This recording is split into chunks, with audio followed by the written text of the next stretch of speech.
हमारे शास्त्रों का जो मूल है, उद्गम, वह तो करुणा ही है।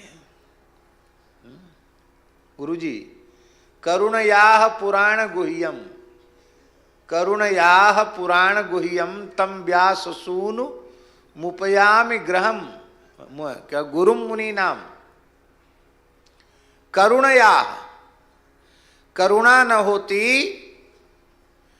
तो सुखदेव जी राजर्षि परीक्षित को निमित्त बनाकर यह मंगलमयी कथा क्यों सुनाते। करुणा न होती तो भगवान ब्रह्मा जी को यह उपदेश कैसे देते। करुणा न होती तो ब्रह्मा जी यह उपदेश नारद जी को कैसे देते। करुणा न होती तो नारद जी यह उपदेश व्यास जी को कैसे देते। और करुणा न होती तो व्यास जी यह उपदेश सुखदेव जी को कैसे देते। और करुणा मूल में न होती तो सुखदेव जी उपदेश परीक्षित को कैसे देते।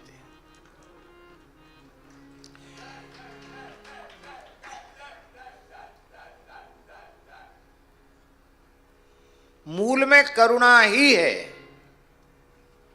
करुणा। इसलिए अंतिम मंगलाचरण में भी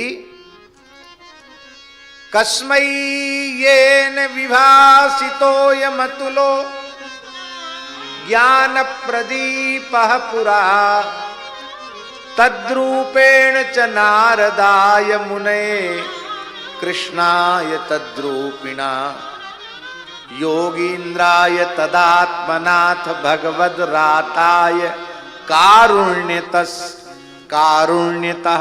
ये कारुण्यतः का अन्वय कस्मै येन से पूरी परंपरा में कारुण्यतः।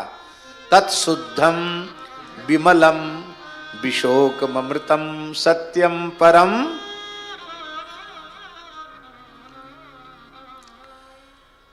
यदि ईमानदारी से कहा जाए तम्बरीश जी, तो श्रीमद् भगवत गीता का बीज करुणा, श्रीमद् भागवत का बीज करुणा, श्रीमद् रामायण का बीज करुणा। शोक श्लोकत्व मागता, क्रौंच के उस बधिक के द्वारा क्रौंच के बध और क्रौंची के विलाप को देखकर महर्षि आदि कवि वाल्मीकि में करुणा उदित न होती तो क्या श्रीमद् रामायण आदि महाकाव्य प्रकट होता है। इसलिए हमारे जितने धर्मशास्त्र हैं, ग्रंथ हैं, वे भी करुणा उनका बीज है। और यदि हम और खुल करके कहें तो वृंदावन के रसिकों की वाणी भी उसका मूल करुणा है। इस अति दुर्लभ रस की अधिकारिता, जिसके लिए उमा रमा भी ललचाती हैं और वह रस उन्हें प्राप्त नहीं हो पाता है। वह अति दुर्लभ रस क्या बड़े बड़े योगींद्र महामनिंद्र सिद्धों को, अमलात्मा विमलात्मा परमहंसों को जो रस अत्यंत दुर्लभ है, श्री वृंदावन के नित्य विहार उपासना का रस, क्या उस रस के अधिकारी वासना वासित अंतःकरण वाले ये कलिमल ग्रसित जीव हैं क्या? तो फिर हितचौरासी जी कैसे प्रकट हो गई, फिर केलमाल जी कैसे प्रकट हो गई, फिर ये श्री व्यास वाणी है, व्यास वाणी कैसे प्रकट हो गई, श्री महावाणी कैसे प्रकट हो गई। हमको लगता है इसके मूल में भी करुणा है कि ये जीव भी इस रस की सूक्ष्म एक कणिका प्राप्त करके धन्याति धन्य हो जाए। हम आपको क्या कहें,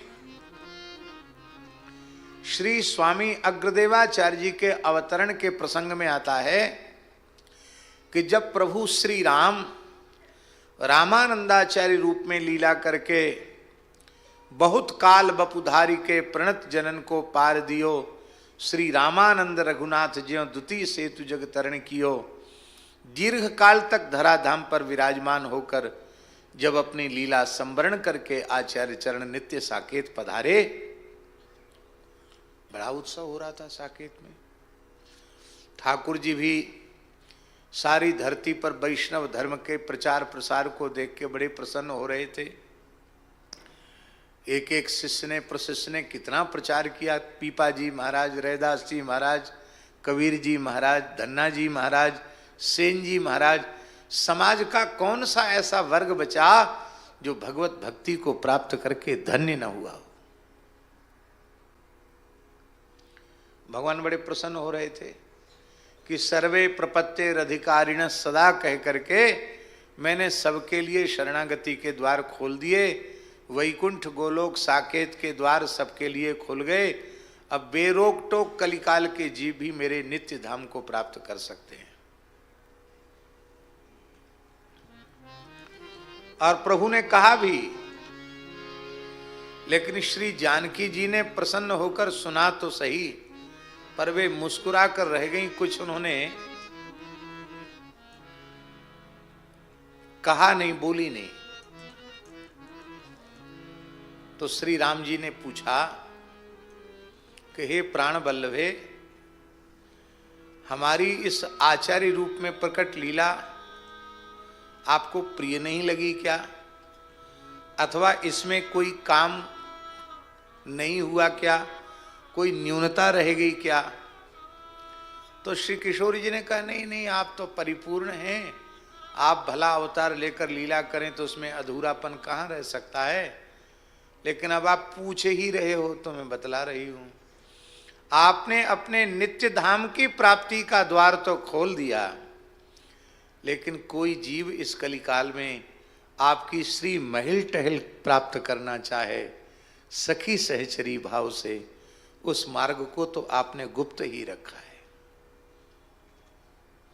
क्या यह महल टहल इन कलिकाल के जीवों को नहीं मिलनी चाहिए? ये भेदभाव इनके साथ क्यों?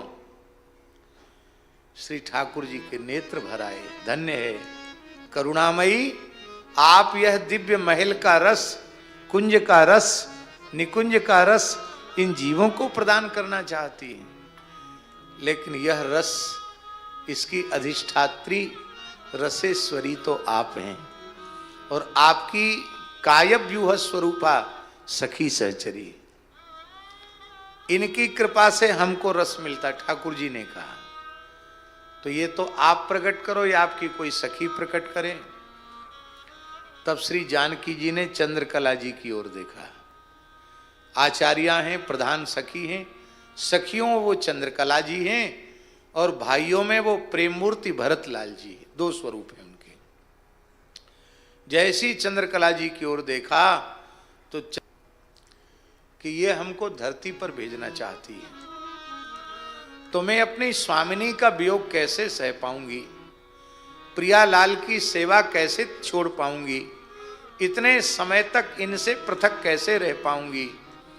उस विरह की कल्पना होते ही वे मूर्छित होकर गिर गई। श्री किशोरी जी ने उठाया, कहा, तुम बड़ी भोरी हो, इस रूप में तो तुम यहीं रहोगी, किंतु एक रूप से धरती पर जाकर के इस रस भक्ति की धारा को बहाओगी। तो महाराज जी ऐसे ऐसे अद्भुत रस के पद हैं कि हम आपको कह नहीं सकते। श्री स्वामी अग्रदेवाचार्य जी महाराज,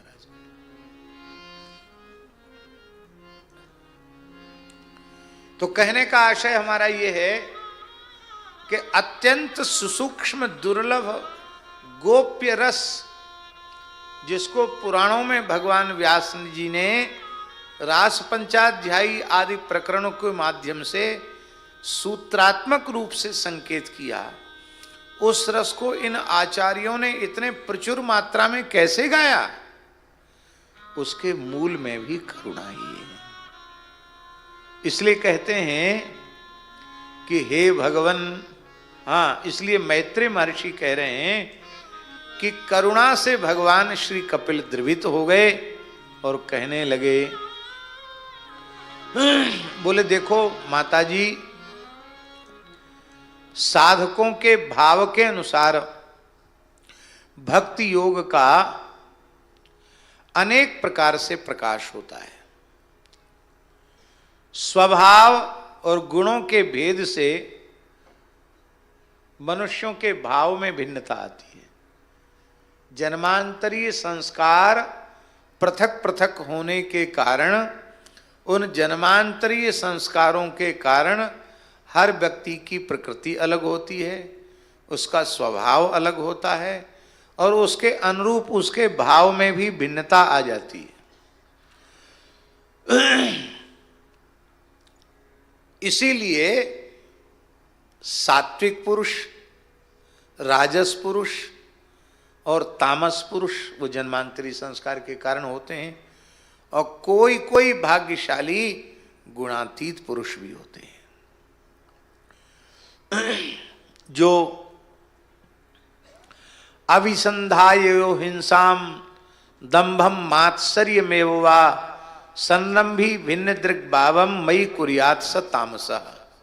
भगवान कह रहे हैं जो भेददर्शी है, क्रोधी है, हृदय में हिंसा का भाव है, दंभ का भाव है अथवा मात्सर्य का भाव है और इन भावों का परित्याग नहीं कर पाया है और मेरी भक्ति करता है, वह मेरा तामस भक्त है।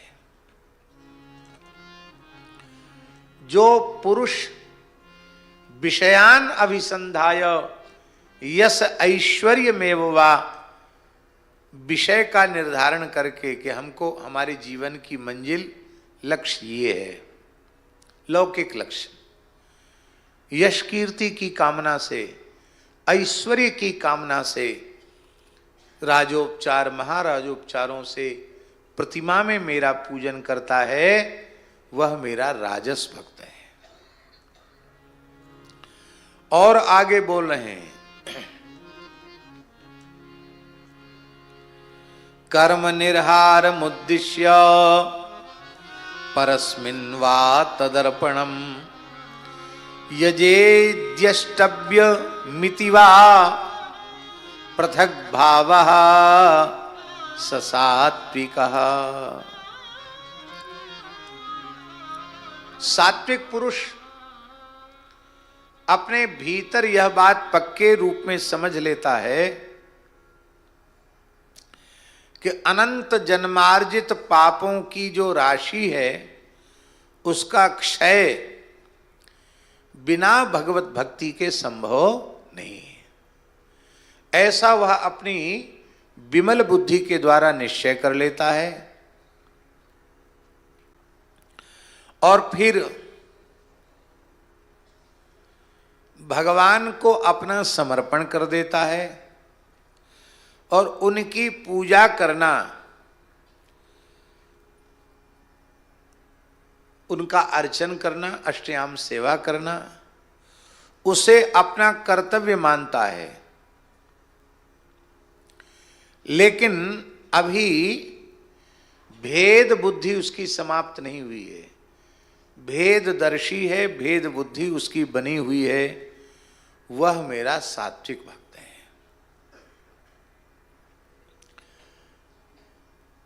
तामस, राजस, सात्विक भक्तों के लक्षणों का वर्णन करने के बाद भगवान गुणातीत भक्तों के स्वरूप का वर्णन कर रहे हैं। गुणातीत का अर्थ है विशुद्ध प्रेमी अनुरागी भक्त। बड़ा सुंदर लक्षण है। मद गुण श्रुति मात्रेण मयि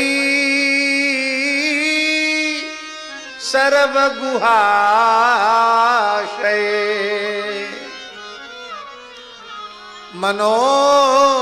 मनोगति रविच्छिन्ना यथा गंगाम्बसोम्बुधौ।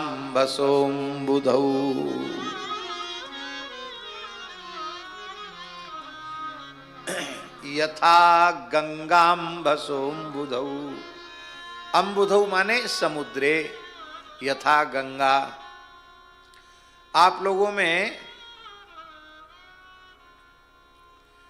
गंगोत्री बहुत से लोग गए होंगे,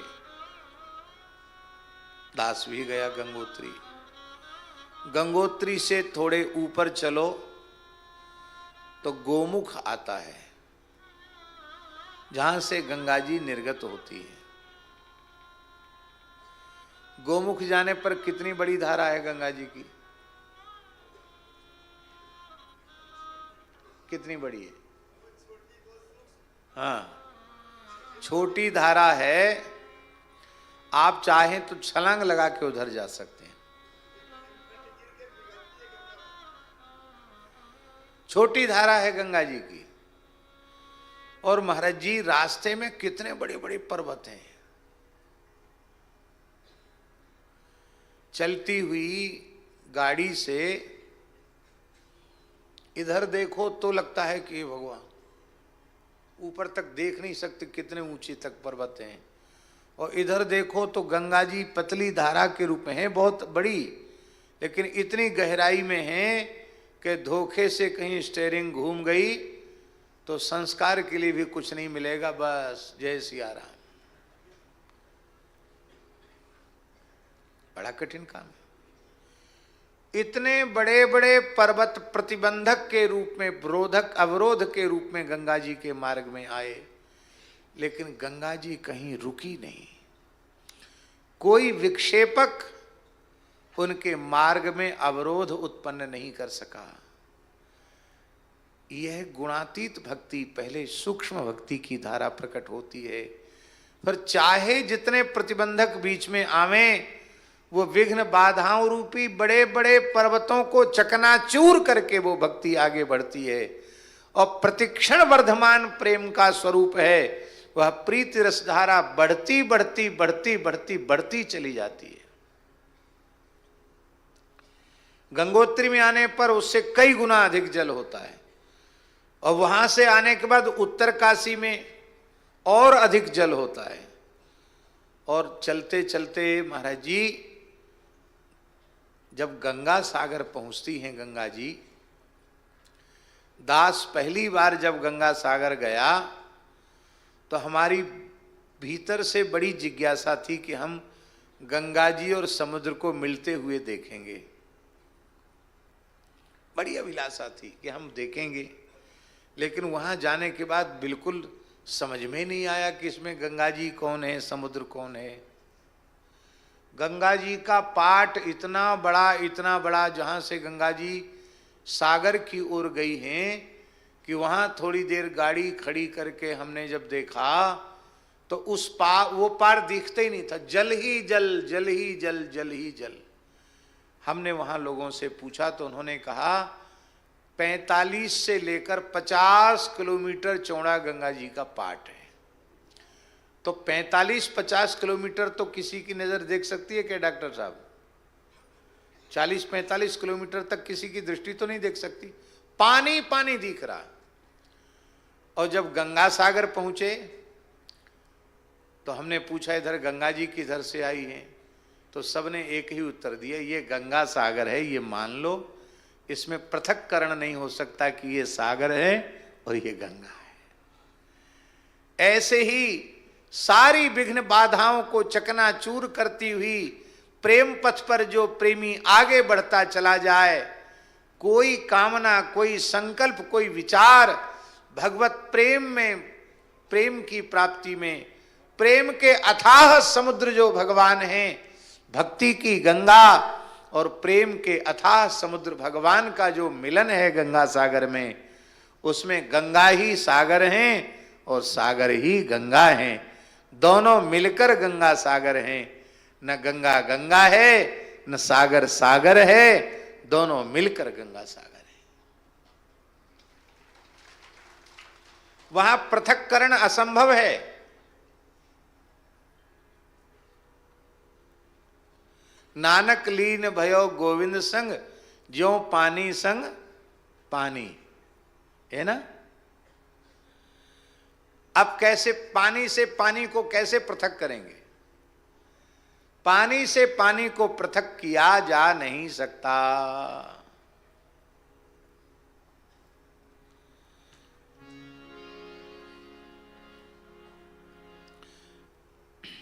भक्तों को देखिए, हम लोगों के जीवन में कोई विघ्न आ रहे हैं क्या? नहीं आ रहे। मीरा जी के जीवन में कितने विघ्न आए। दुष्टन दोष विचारी मृत्यु को उद्यम कियो, बालन बाको भयो गरल अमृत ज्यों पियो। भक्ति निशान बजाए के काहू ते नाहिन लजी, लोक लाज कुल श्रृंखला तजी मीरा गिरधर भजी। अब ये कैसे पता चले कि इस भाग्यशाली जीव के भीतर गुणातीता निर्गुणा भक्ति विराजमान है। निर्गुणा गुणातीता भक्ति कहो अथवा रसरूपा प्रेम लक्षणा रागानुगा भक्ति कहो, एक ही बात है। ये कैसे पता चले? तो कहते मद गुण श्रुति मात्रेण।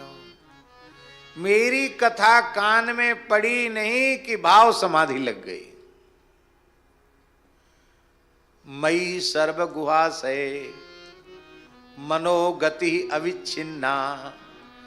ऐसा मन डूब गया, ऐसा अंतःकरण भाव में भर गया, निमज्जित हो गया कि जैसे गंगा सागर में गंगा पहुंचने के बाद गंगा का पृथक्करण संभव नहीं है, ऐसे ही फिर उस जीव का, अभी कह रहे थे ना हे तम्बरीश जी, पूर्ण अहम शून्यता वो जैसी भक्त में प्रकट होती है वैसी अन्यत्र कहीं नहीं देखी सुनी जाती है। यह केवल भक्त में ही प्रकट होती है। कहते हैं ये निर्गुण भक्ति जो है उसके दो विशेषण भगवान कपिल दे रहे हैं और भक्तमाल के टीकाकार प्रियादास जी ने भी भक्ति को परिभाषित करते समय यही बात कही है। भक्ति महारानी को स्वरूप यह है छवि सार। भक्ति महारानी को स्वरूप यह है छवि सार। चारु हरि नाम लेत हसुअन जरी है। हाँ चारु हरि नाम लेत हसुअन जरी है। भगवान का नाम लेते ही हृदय द्रवित हो जाए। नैनम गलदश्रुधारया बदनं गदगद रुद्धया गिरा। पुलकैर निचितम बपु कदा तब नाम ग्रहणे भविष्यति। ये रस रूपा प्रेम लक्षणा भक्ति का स्वरूप है। और इस प्रकार की जो निष्काम भक्ति होती है वो अव्यवहिता, वो बाधित नहीं होती है।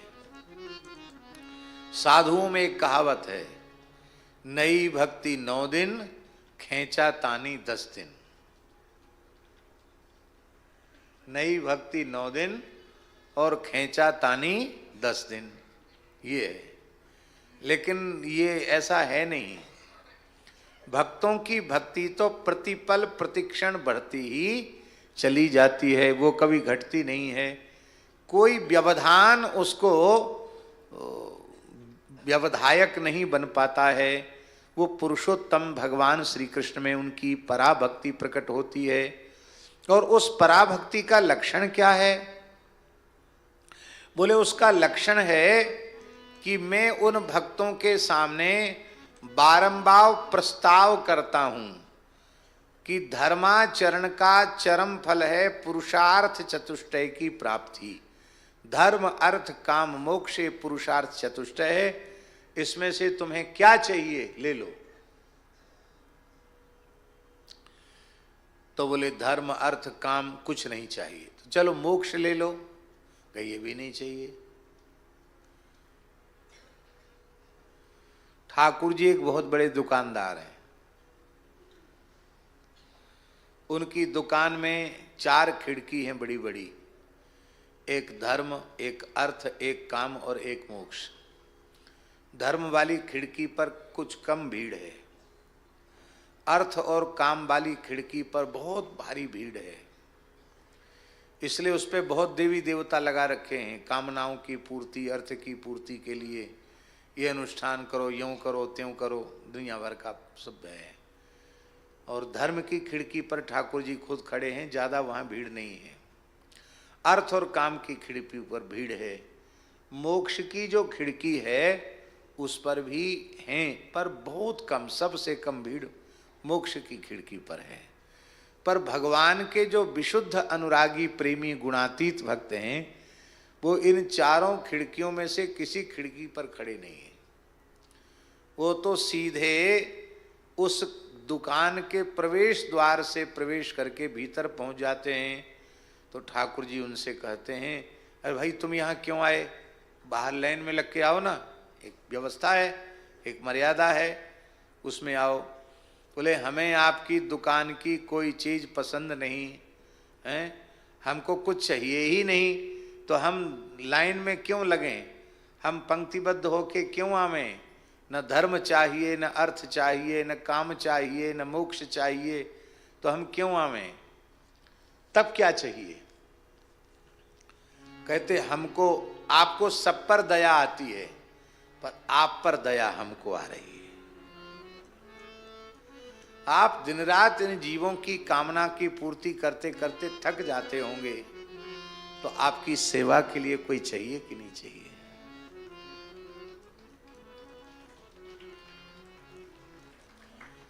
शुल्क दास तो बहुत मिलेंगे, पर हम अशुल्क दास बनकर आपकी सेवा में। ते अशुल्क दासी का, गोपियां कहती, हम आपकी बिना मोल की दासी।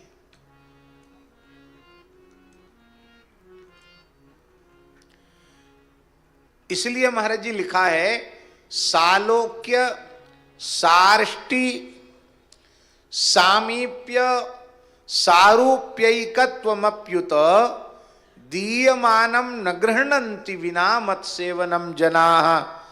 सालोक्य का अर्थ है भगवान के धाम में नित्य निवास।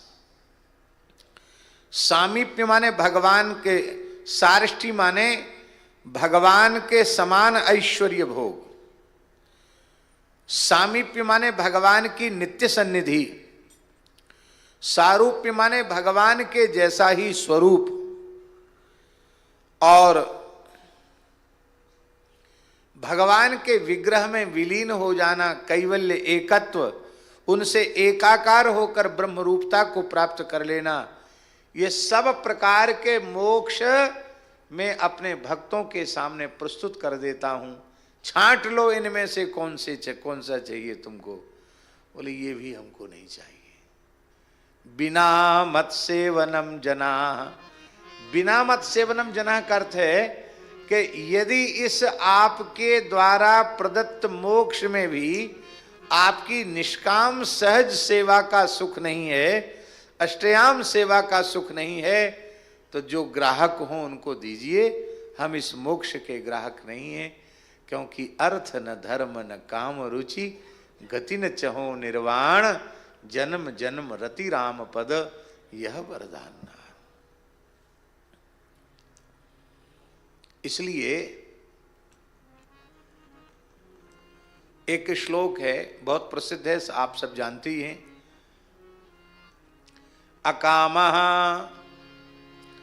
सर्व कामो वा मोक्ष काम उदारधी तीव्रेण भक्ति योगेन यजेत पुरुषम परम। अब यहां अमरीश जी एक बात है कि अकामः और मोक्ष कामः, इनको अलग अलग कहने की क्या आवश्यकता पड़ेगी, क्योंकि जो सर्व काम होगा, सकाम होगा, वो मोक्ष काम नहीं होगा, और जो अकाम होगा वही मोक्ष काम होगा। तो अकाम कहने से मोक्ष काम का ग्रहण हो जाएगा। अथवा मोक्ष काम कहने से अकाम का ग्रहण हो जाएगा। तो अकाम कहने से मोक्ष काम का ग्रहण हो जाएगा। ध्यान से सुनना है कि नहीं?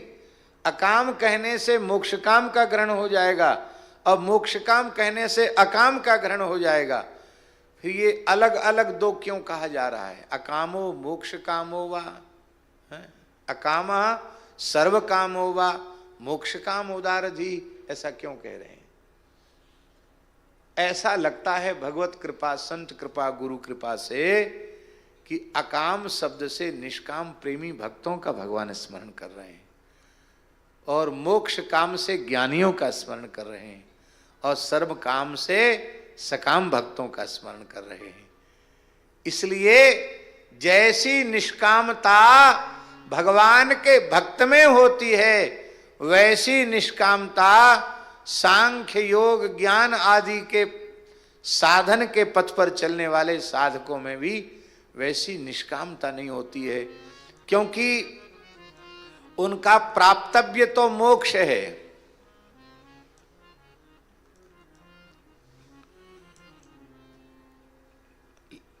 प्राप्तव्य मोक्ष है, माने साध्य जो है वो मोक्ष है और साधन भक्ति है। साधन भक्ति बन जाती है और साध्य मोक्ष हो जाता है।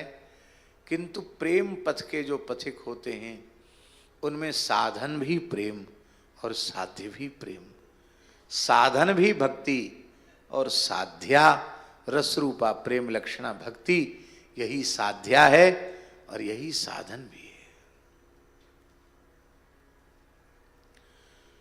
जो कुछ काम यहां करते हैं, काम का मतलब सेवा का कार्य, युगल प्रियालाल की सेवा का कार्य, वही काम वहां करते हैं। व्यास महलन लिए पीक दानी, कल हमने पद स्मरण किया था। जो यहां सेवा है वो वहीं सेवा है। एक महापुरुष पूज्य श्री व्यास जी बड़े पुजारी, सुदामा कुटी के व्यास जी पुजारी थे, बहुत अच्छे महापुरुष थे। श्री स्वामी भगवान दास जी महाराज बहुत अच्छे संत थे, बड़े अनुरागी संत थे। हमारे ऊपर उनकी बड़ी कृपा थी। और जब सुदामा कुटी मंदिर में पुजारी के स्थान पर चरणामृत बांटने बैठते तो ऐसी झांकी होती थी मानो राम जी के दरबार में साक्षात वशिष्ठ जी बैठे। श्वेत दाढ़ी, गौर वर्ण, सुंदर ऊर्ध्वपुंड तिलक, श्वेत अचला, ऐसे लगता था बिल्कुल माने मेकअप करने की जरूरत नहीं है, साक्षात वशिष्ठ जी बैठे। त्रिकाल यमुना स्नान करते, त्रिकाल। अपने पूरे जीवन में कभी भी नल के पानी का स्पर्श नहीं किया, कूप जल और यमुना जल का ही व्यवहार करते थे। हमारे ऊपर उनकी इतनी कृपा थी कि एक बार हमसे बोले कि एक बात हम बहुत दिन से आपसे कहना चाहते हैं पर पता नहीं क्यों कह नहीं पाते हैं, आज अवसर है कह दूं।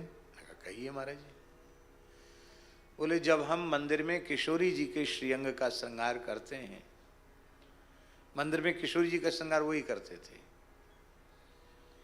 तो बोले पता नहीं क्या कारण है कि अकस्मात आपकी स्मृति हो आती है और फिर मैं किशोरी जी से मन ही मन प्रार्थना करता हूं, इस बालक को तो अपनी शरण में ही रखना, संतों के बीच में ही रखना।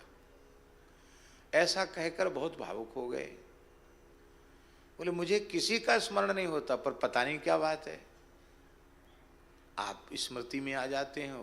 पर मैंने कहा जब आप किशोरी जी से प्रार्थना करते हैं तो वो व्यर्थ तो जाएगी नहीं। तो फिर उनकी भावना ठाकुर जी श्री जी ने पूरी की। वे चैत्र शुक्ल रामनवमी का पर्व था, और शायद चतुर्थी या पंचमी रही होगी चैत्र शुक्ल की। उसी समय शाम को मंदिर में आरती हो रही थी, घड़ी घंट बज रहे थे, और उसी समय व्यास जी ने भगवत स्मरण पूर्वक देह का विसर्जन किया। हम लोग उनके संस्कार में गए, यमुना जी के जल में उनका जल प्रवाह हुआ, जल समाधि हुई। तो हम रामनवमी को जाते थे सुदामा कुटी दर्शन करने, और वहाँ से पुजारी व्यास जी पुजारी जी स्वयं पंचामृत प्रसाद, पंजीरी, फल भगवान का प्रसाद देते थे। तो उस बार हम जानबूझकर नहीं गए। इसलिए नहीं गए कि हर बार व्यास जी देते थे, अब व्यास जी तो वहाँ दिखाई पड़ेंगे नहीं, तो मेरे मन में बड़ी पीड़ा होगी, और भगवान के जन्मोत्सव का अवसर है, तो आज अब नहीं जाएंगे। अपने बस खाक चौक में पंजीरी प्रसाद पंचामृत ले लिया, अब नहीं जाएंगे, नहीं गए। रात्रि को स्वप्न में पुजारी व्यास जी दिखाई पड़े, स्वप्न में। अब सोचिए कितने दिन बाद की बात है। चतुर्थी को शरीर शांत हुआ, और रामनवमी की माने पंचमी, षष्ठी, सप्तमी, अष्टमी 4 दिन बाद नवमी की रात्रि को स्वप्न में व्यास जी पुजारी जी का दर्शन हुआ। एक बड़ा दिव्य प्रकाश युक्त महल है, मणियों से जगमगा रहा है, और वहाँ महात्माओं की बड़ी भीड़ है। जैसे कोई सेवा के कार्य में व्यस्त रहते, सब अपने अपने सेवा में लगे हुए हैं। तो हमने कहा यहाँ कोई परिचित तो दिख नहीं रहा। व्यास जी दिखाई पड़े, अरे व्यास जी यहाँ हैं। तो व्यास जी के पास जाकर चरणों में प्रणाम किया, तो मुस्कुरा कर बोले कि यहाँ आज रामनवमी मनाई जा रही है, और सरकार का बहुत उत्सव हुआ है, बधाई हुई है। सरकार, युगल सरकार थोड़े श्रमित हो गए हैं, इस समय विश्राम में हैं, और हम तुम्हारी प्रतीक्षा कर रहे हैं। ये पंचामृत पंजीरी प्रसाद है, तुम आए नहीं तो हमने रखा हुआ है। तो हमने उनसे कहा कि आपका तो शरीर शांत हो गया। बोले हाँ, वहाँ भी हम पुजारी थे और यहाँ भी हम पुजारी ही हैं। यहाँ हमको किशोरी जी के श्रृंगार की सेवा मिली हुई है। मैंने पूज्य गुरुदेव भक्तमाली जी को जब यह सुनाया तो महाराज जी गदगद हो गए।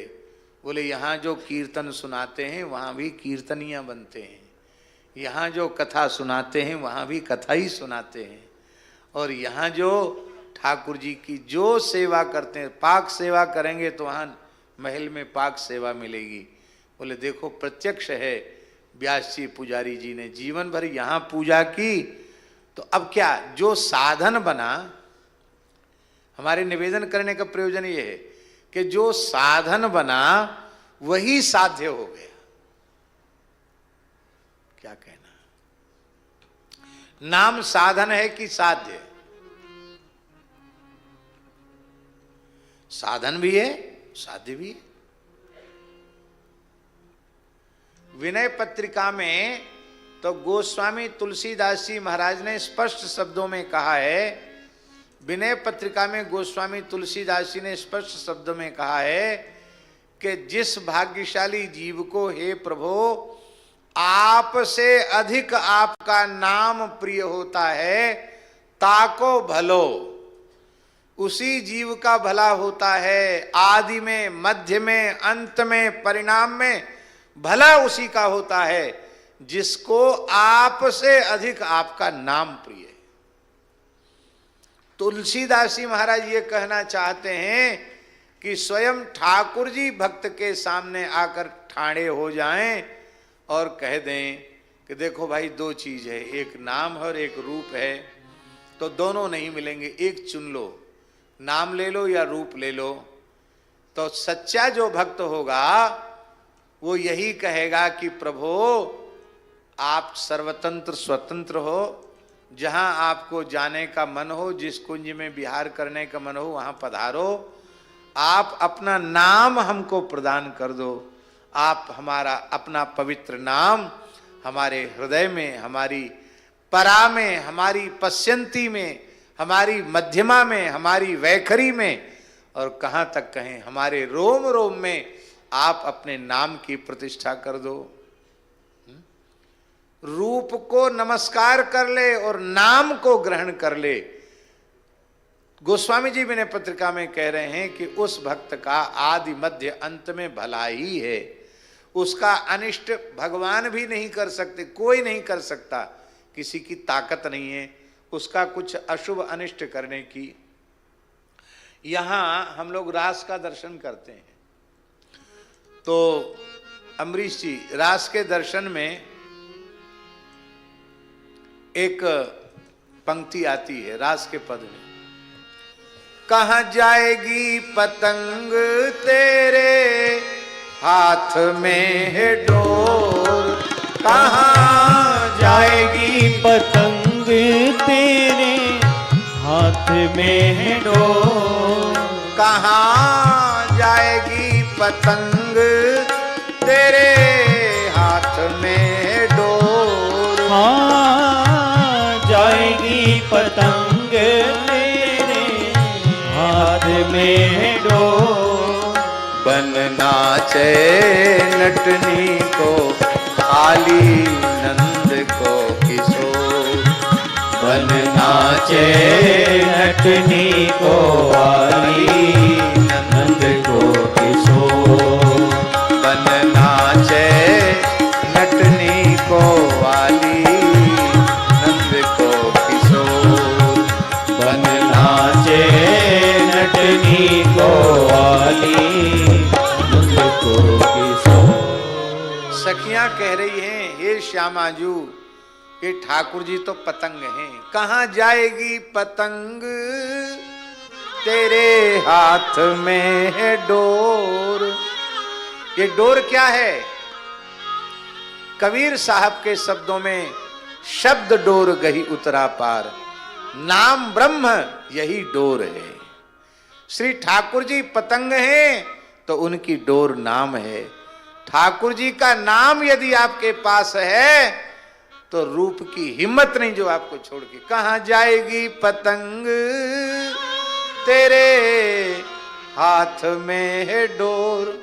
हे श्यामाजू आपको छोड़कर प्रियतम की हिम्मत नहीं जो कहीं चले जाएं, क्योंकि आपके तो रोम रोम से कृष्ण कृष्ण कृष्ण कृष्ण कृष्ण कृष्ण प्रकट हो रहा है। आपको छोड़कर प्रियतम कहां जाएंगे? ये भक्ति योग की बड़ी विलक्षणता है कि साधन और साध्य में भेद नहीं रह जाता है, साधन साध्य एक रूप हो जाता है। अब आप प्रस्थान करें।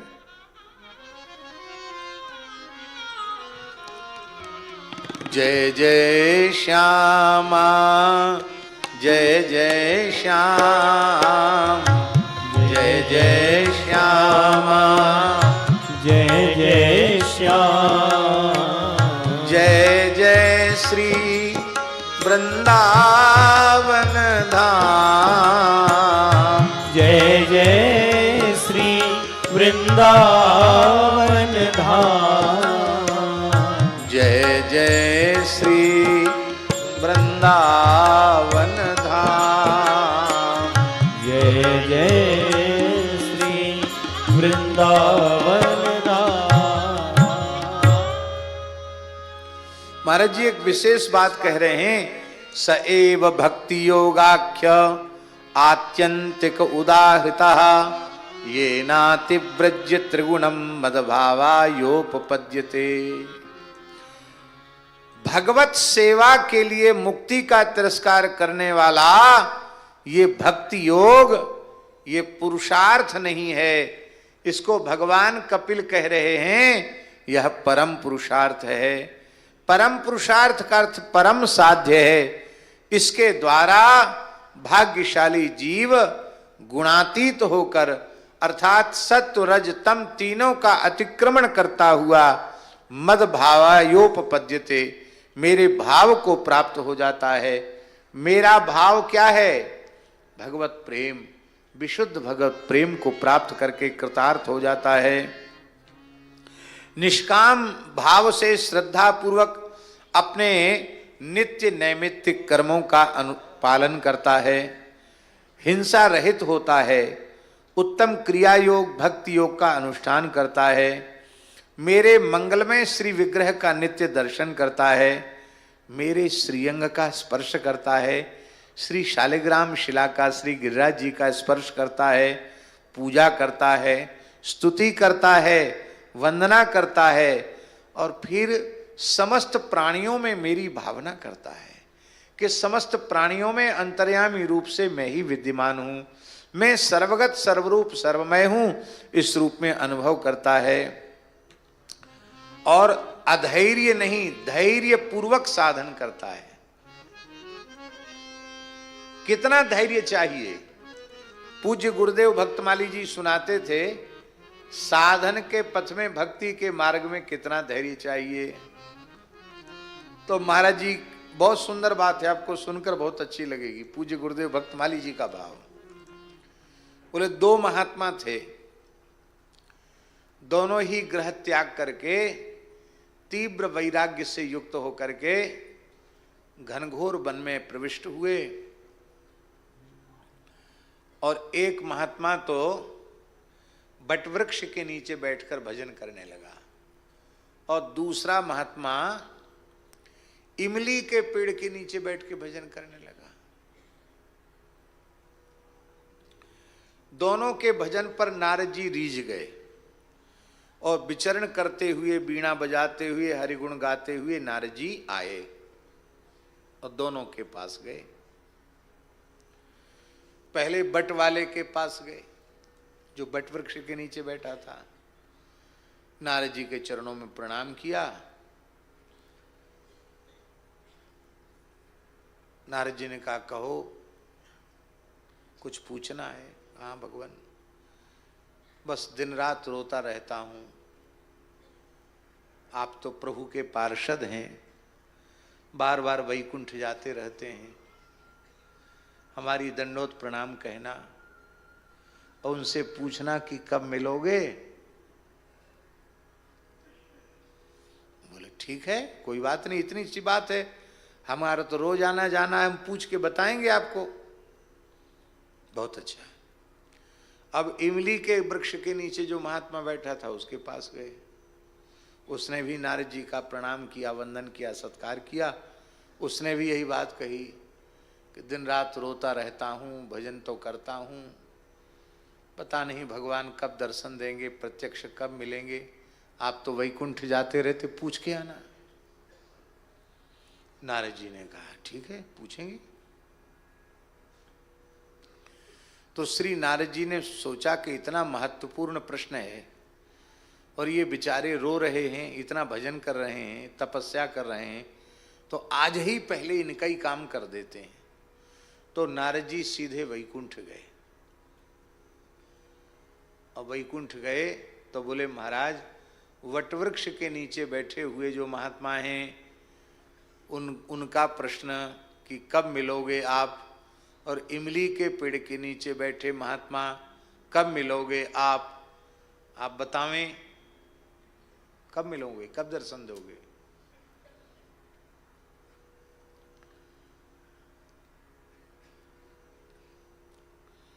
भगवान ने कहा क्या बतावें नारद जी, भजन करने दो उनको, जब मिलना होगा तब मिल लेंगे। नहीं नहीं महाराज, हम उनको वचन दे के आए, आपको बताना पड़ेगा। तो भगवान ने कहा जाकर बता दो, जो बटवृक्ष के नीचे महात्मा बैठे हैं, जितने बटवृक्ष में पत्ते हैं उतनी बार जन्म लेकर भजन साधन करना पड़ेगा, तब मेरी प्राप्ति होगी। एक बटवृक्ष में कितने पत्ते होते हैं, उतनी बार जन्म लेना पड़ेगा और फिर भजन करेंगे तब मेरी प्राप्ति होगी।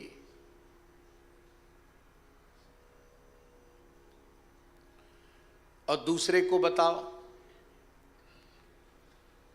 बोले महाराज दूसरे की बात जाने दो।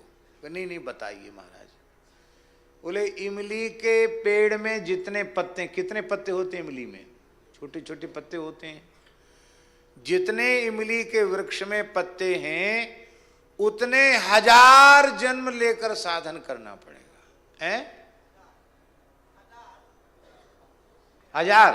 हाँ, उतने 1000। इमली में जितने पत्ते हैं उतने, उसको तो बट में जितने पत्ते उतने जन्म, तो ज्यादा नहीं हुआ। और इमली में तो एक ही पत्ती में सैकड़ों पत्तियां होती हैं, और सैकड़ों नहीं उतने 1000 जन्म लेकर साधन करना पड़ेगा, तब प्राप्ति होगी। नारद जी ने दोनों को बताया तो बट वाला तो दंड कमंडल उठाया, बोले अब हो गया, भजन वजन हो गया। इतना धैर्य हमारे भीतर नहीं है, हैं? अब अपने घर का काम धंधा देखेंगे, नहीं चाहिए हमको भगवान, डरे रहो, हमको नहीं चाहिए। वो चला गया उठ करके। और अब नारद जी ने सोचा कि अब ये तो इतने में ही घबरा गया, वो तो बेचारा बेहोश हो जाएगा, हो सकता है प्राण निकल जाए उसके, हार्ट अटैक हो जाए, इतने हजार जन्म। पर उसने नारद जी के चरण पकड़ लिए, नहीं नहीं महाराज, हमको तो बताना पड़ेगा, प्रभु ने क्या कहा। तो नारद जी ने कहा क्या करें, देखो धैर्य रखना, कहीं तुम्हारा हार्ट फेल ना हो जाए, हृदय गति न रुक जाए।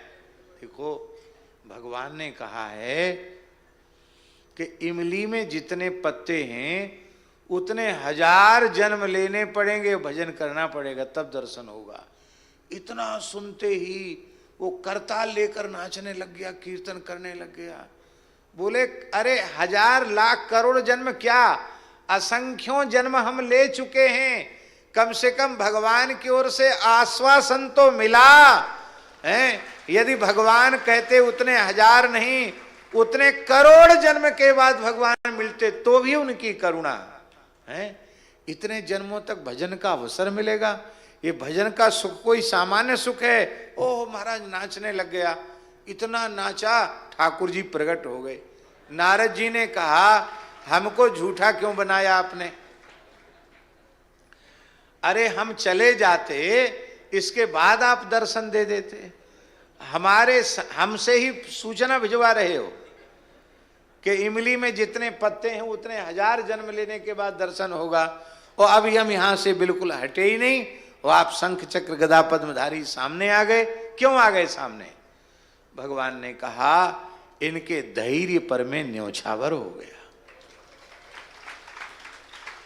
इसलिए भक्तों को भगवत साक्षात्कार के मार्ग में धैर्य रखना चाहिए और अनुभव यह करना चाहिए, यत्किंचित जो अनुभूति हो रही है उसमें हमारा साधन कारण नहीं है, उसमें हरिगुरु संतों की कृपा ही कारण है। हम इस लायक कहां हैं जो हमें ध्यान में भगवान का दर्शन हो, हम इस लायक कहां हैं जो स्वप्न में भी इनका हमें दर्शन हो। ये अपनी ओर से कृपा करुणा करके दर्शन दे रहे हैं। जब इतनी कृपा हो रही है तो कभी न कभी मेरे नेत्रों के सामने अवश्य आ जाएंगे।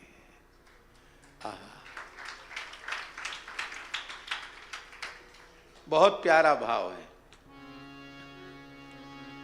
जय जय श्री राधे। आहा,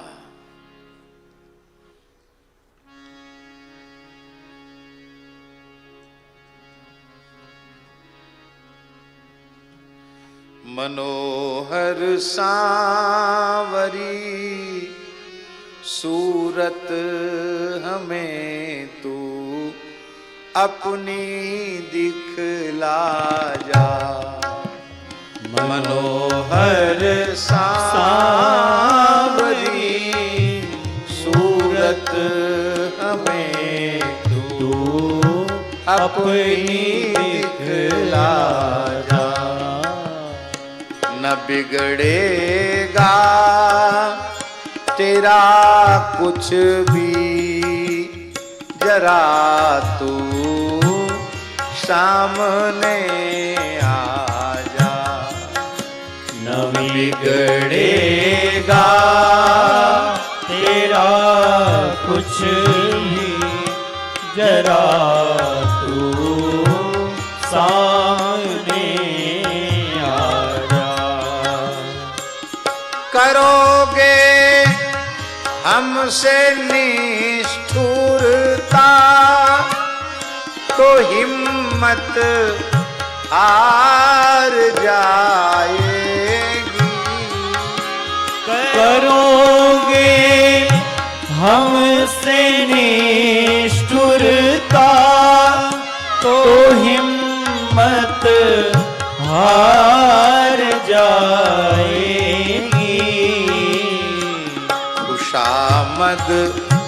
कब से करता हूँ कन्हैया सामने आजा। खुशामद कब से करता हूँ कन्हैया सामने आजा। मनोहर सांवरी सूरत हमें तू अपनी दिखला जा। मनोहर सांवरी सूरत हमें तू अपनी दिखला जा। तुम्हारे वास्ते तन धन हमारा सब न्योछावर है। तुम्हारे वास्ते तन धन हमारा सब न्योछावर है। न मानो जो मनाने से हमें निज मन की बतला जा। न मानो जो मनाने से हमें निज मन की बतला जा। मनोहर सांवरी सूरत हमें तू अपनी दिखला जा। मनोहर सांवरी सूरत हमें तू अपनी दिखला जा। जुदाई तेरी मन मोहन नहीं हमसे सही जाती। जुदाई तेरी मन मोहन नहीं हमसे सही जाती। बहुत घबरा रहा है जी तसल्ली हमको दिलवा जा। बहुत घबरा रहा है तसल्ली हमको दिलवा जा। अंधेरा वासनाओं का है मन में राम के छाया। अंधेरा वासनाओं का है मन में राम के छाया। जो सूझे प्रेम पथ तेरा तू उसके भेद समझा जा। जो सूझे प्रेम पथ तेरा तू उसके भेद समझा जा।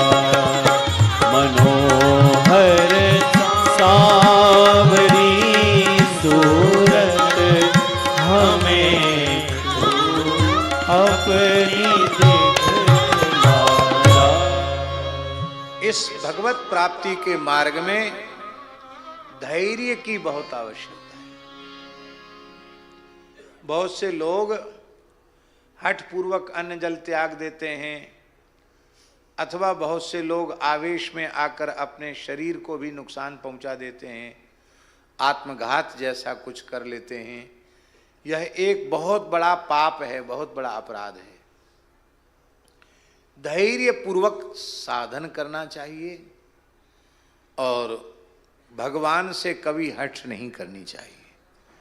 भगवत दर्शन की व्याकुलता जितनी बढ़े उसको बढ़ने का, बढ़ाने का अवसर देना चाहिए। अरे भाई, मिले न रघुपति बिन अनुरागा, किए कोटि जप जोग विरागा। तो फिर आप कहते हो कि हमने 24 घंटे का राम नाम जप का अनुष्ठान किया, हमको भगवान का कोई अनुभव नहीं हुआ। कोई कहता है कि दासबोध में लिखा 13 करोड़ जप कर ले तो भगवान का साक्षात, हमने तो कर लिया, हमको नहीं हुआ। अरे भाई, 24 घंटे का भजन या 13 करोड़ का भजन या 13 लाख का भजन या 13 अरब का भजन, ये कोई भगवान की कीमत है क्या? ये भगवान का मूल्य है? देवर्षि नारद जी कहते तस्य लौल्यमेव मूल्यम।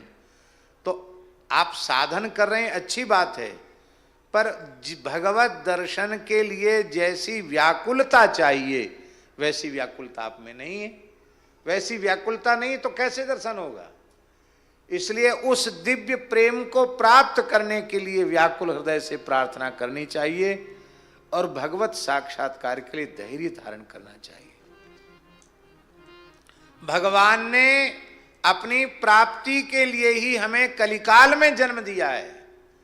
कलिकाल में भगवत प्राप्ति जितनी सहज सरल है उतनी भगवत प्राप्ति न सतयुग में सहज थी, न त्रेता में थी, न द्वापर में थी। इसलिए भागवत जी के 11वें स्कंध में लिखा है, कृतादिषु प्रजाः राजन कला विच्छन्ति संभवम कलौ खलु भविष्यन्ति नारायण परायणा। भगवत परायण भक्त कलिकाल में जन्म लेते रहेंगे। भगवान की प्राप्ति के लिए कलिकाल सबसे श्रेष्ठ है। वैराग्य का सदा अवलंबन करना, वैराग्य में शिथिलता न आने देना। अपने वैराग्य से संतुष्ट होने पर उसमें शिथिलता आती है और हमेशा अपने वैराग्य में न्यूनता का अनुभव करना, इससे वैराग्य की वृद्धि होती है। महापुरुषों का आदर, दीनों पर दया और समान अवस्था वाले स्थिति वालों के प्रति प्रेम पूर्ण, मित्रता पूर्ण व्यवहार, यम नियमों का पालन, अध्यात्म शास्त्रों का श्रवण, गीता, भागवत, ब्रह्मसूत्र, उपनिषद, ये सब अध्यात्म शास्त्र हैं। इनका श्रवण, श्रीमद् रामचरितमानस, श्रीमद् भागवत, श्री भक्तमाल, विनय पत्रिका, ये सब अध्यात्म ग्रंथ हैं। इनका श्रवण, मेरे नामों का उच्च स्वर से कीर्तन, और इसके बाद महाराज जी एक विशेष बात लिखी है, मन की सरलता। इतना सब साधन किया और मन वैसे ही का वैसा खूसट बना रहा तो फिर समझना कि अभी साधन ठीक नहीं बन रहा है। मन की सरलता। और महाराज जी मन की सरलता आर्जवे नार्य संगे न, आर्य संग, आर्य संग माने श्रेष्ठ पुरुषों का संग, सत्पुरुषों का संग, और निरहंक्रिया तथा, निरहंक्रिया क्रिया तथा करते अहंकार त्याग, और भागवत धर्म का अनुष्ठान। ये इतने साधन हैं और इतने साधनों से निश्चित ही जीव का अंतःकरण शुद्ध हो जाता है और उसे मेरी प्राप्ति हो जाती है। अब एक बड़ी समस्या हुई गुरुजी कि भगवान ने इतने गुण, इतनी सावधानियां बता दी।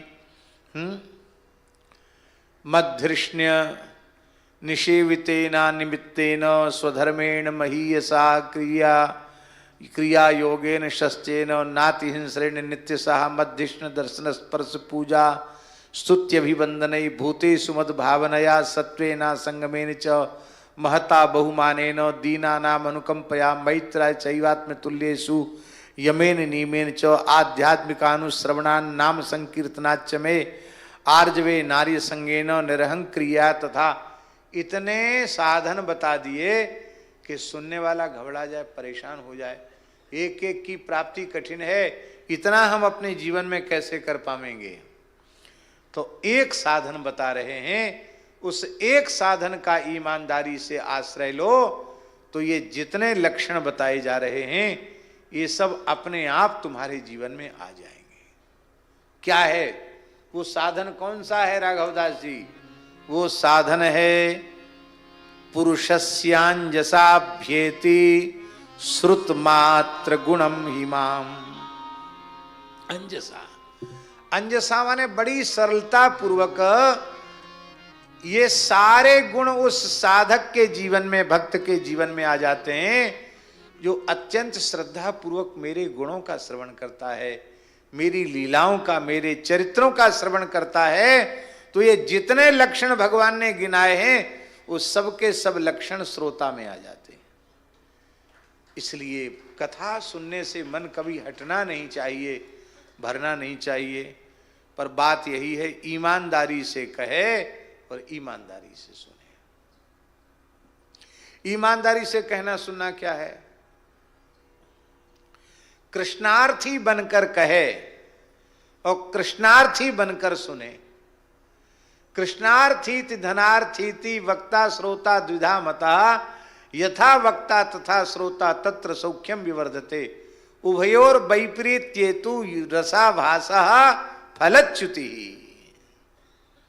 केवल भगवत प्रेम की प्राप्ति, भगवत प्राप्ति का लक्ष्य लेकर के। बड़े दुख की बात है गुरुजी, जीवन भर कथा कहने वाले लोग भी कंचन कामनी, प्रतिष्ठा, ऐश्वर्य, वाह वाह, कीर्ति, इसी के अर्जन में अपने जीवन को नष्ट कर देते हैं। उनको न ज्ञान होता, न भक्ति होती, न वैराग्य होता। बातें ज्ञान भक्ति वैराग्य की अवश्य कर लेते हैं पर उनमें कुछ नहीं होता है। एक बात हम आपको बता रहे हैं, क्या करें, समय तो हो गया, अब हम जल्दी इसका उपसंहार भी करेंगे।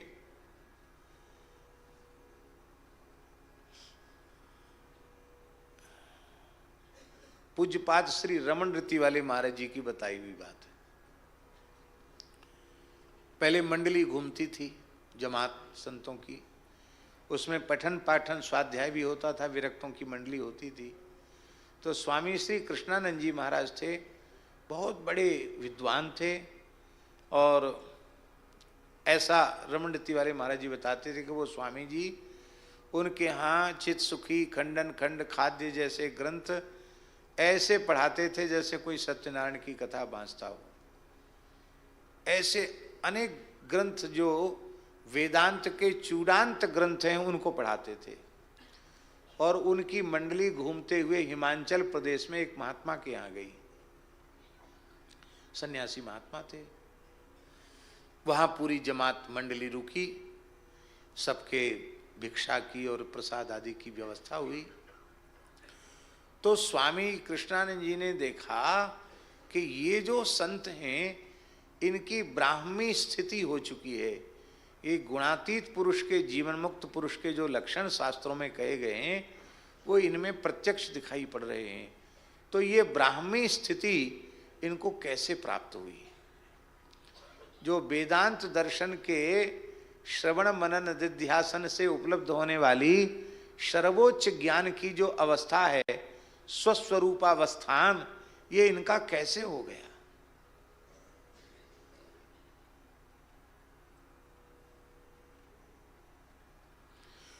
और ये महात्मा पढ़े लिखे तो समझ में नहीं आते कि बहुत ज़्यादा कोई संस्कृत पढ़े हों, ठीक से व्याकरण पढ़ा हो, न्याय पढ़ा हो, फिर वेदांत पढ़ा हो, ऐसा तो कुछ है नहीं। पता लग जाता ना बातचीत से, व्यवहार से कि सामान्य महात्मा है। लेकिन इनकी जो अवस्था है, आध्यात्मिक अवस्था, वह बहुत उच्च कोटि की है। तो गुरुजी उन्होंने उनसे पूछ दिया कि महाराज जी, स्वामी जी, आपको यह दुर्लभ अवस्था कैसे प्राप्त हुई? आपने इसके लिए कौन सा साधन किया? तो वे बोले कि हमारे गुरुदेव ने हमको श्रीमद् भगवद गीता पढ़ाई, गीता पढ़ने से हो गया हमारा काम। तो उन्होंने कहा गीता तो बहुत हल्की चीज है, गीता उपनिषद ब्रह्मसूत्र उनके विविध टीकाएं विविध भाष्य सब हम पढ़ाते हैं, कंठस्थ हैं, हमको तो कुछ नहीं हुआ, आपको केवल गीता पढ़ने से कैसे हुआ? इतना सुनकर वे महात्मा थोड़े भावाविष्ट हुए और उन्होंने न श्री न जी कोई आदर नहीं, सीधे शब्दों में कहा कृष्णानंद सुन लो, तुम जब पढ़ने में प्रवृत्त हुए थे तो तुम्हारा लक्ष्य क्या था?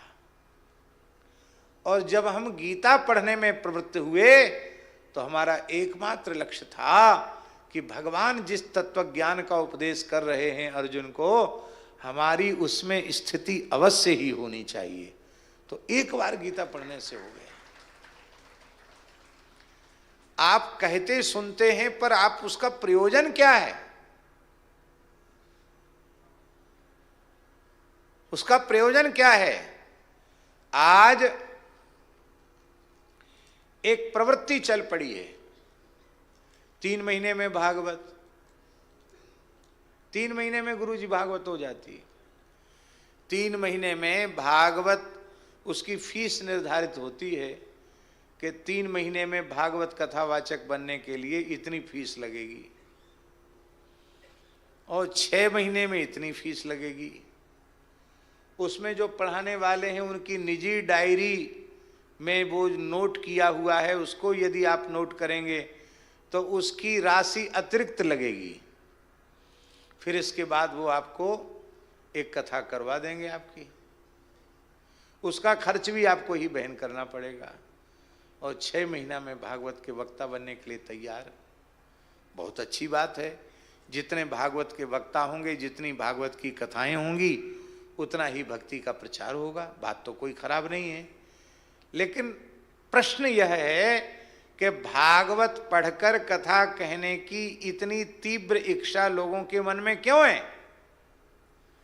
क्या भगवान की प्राप्ति के लिए, या भजन की कामना के लिए, या शरीर संसार से वैराग्य हो, भगवान के चरणों में अनुराग हो इसलिए?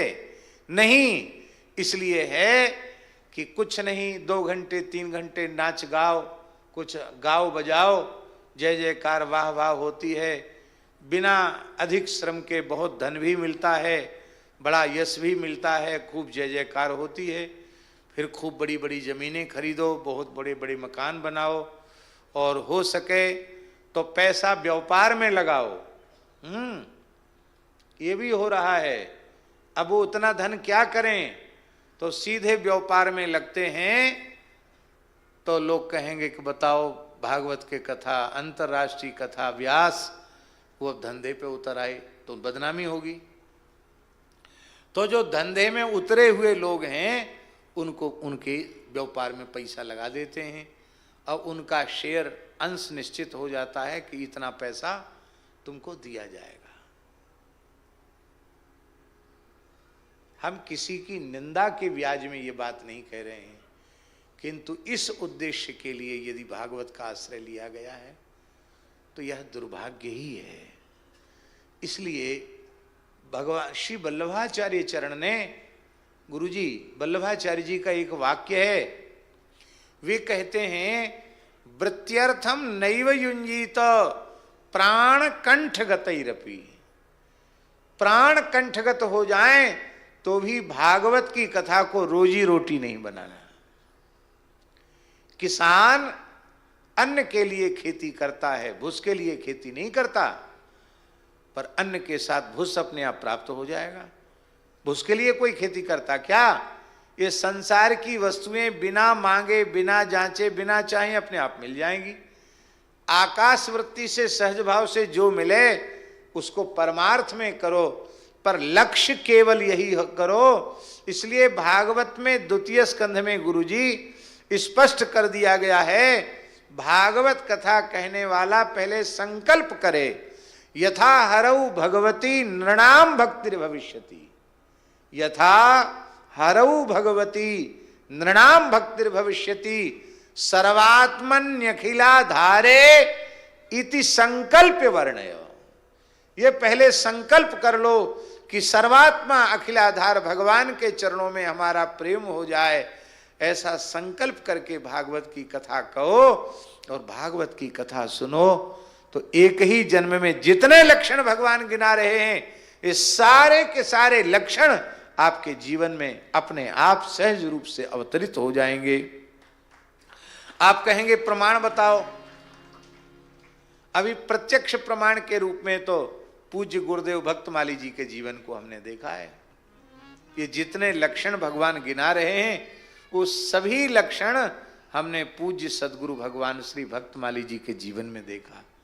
क्योंकि उन्होंने कथा का आश्रय धन के लिए नहीं, यश के लिए नहीं, सब जीवों में भगवत प्रेम प्रकट हो, अपने हृदय में भी प्रेम प्रकट हो, इसी पवित्र निष्काम भाव से उन्होंने आश्रय लिया। इसलिए पुरुषस्यांजसा भ्येति श्रुत मात्र गुणम हिमाम।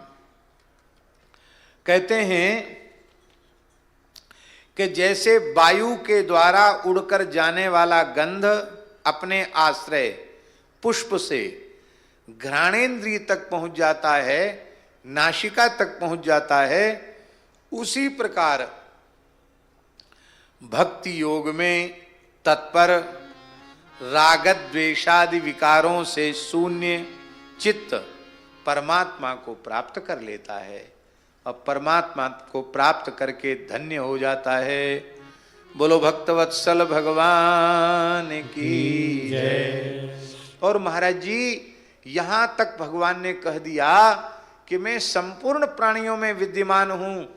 इसको न जानकर जो केवल मेरे अर्चावतार की पूजा करते हैं वह उनकी साधना विडंबना मात्र है।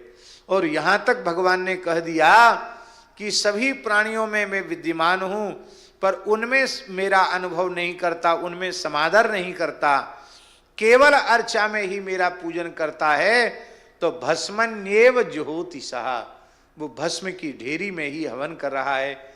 इसका मतलब भगवत सेवा का निषेध नहीं है, भगवत विग्रह की सेवा करो, शालिग्राम नर्मदेश्वर इनकी सेवा करो, किंतु लाल जी की, राधा कृष्ण की, सीताराम जी की, लक्ष्मी नारायण भगवान की सेवा करो।